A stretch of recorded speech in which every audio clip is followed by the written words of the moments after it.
کلام امام الزمان علیہ الصلاۃ والسلام۔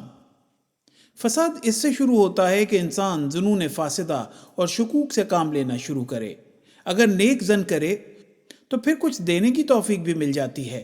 جب پہلی ہی منزل پر خطا کی تو پھر منزل مقصود پر پہنچنا مشکل ہے۔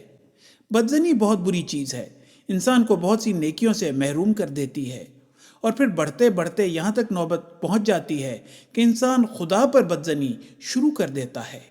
اگر بدظنی کا مرض نہ بڑھ گیا ہوتا تو بتلاؤ کہ ان مولویوں کو، جنہوں نے میری تکفیر اور ایذا دہی میں کوئی دقیقہ اٹھا نہیں رکھا اور کوئی کسر باقی نہیں چھوڑی، کون سی وجوہ کفر کی اور میری تکذیب کی نظر آئی تھی۔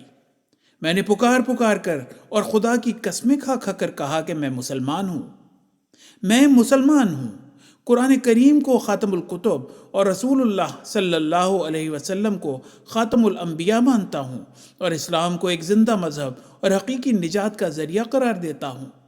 خدا تعالیٰ کے مقادیر اور قیامت کے دن پر ایمان لاتا ہوں۔ اسی قبلے کی طرف منہ کر کے نماز پڑھتا ہوں، اتنی ہی نمازیں پڑھتا ہوں، رمضان کے پورے روزے رکھتا ہوں۔ پھر وہ کون سی نرالی بات تھی جو انہوں نے میرے کفر کے لیے ضروری سمجھی؟ حوالہ ملفوظات۔ اگر دل میں تمہارے شر نہیں ہے تو پھر کیوں ظن بد سے ڈر نہیں ہے؟ کوئی جو ظن بد رکھتا ہے عادت، بدی سے خود وہ رکھتا ہے ارادت۔ حوالہ در سمین۔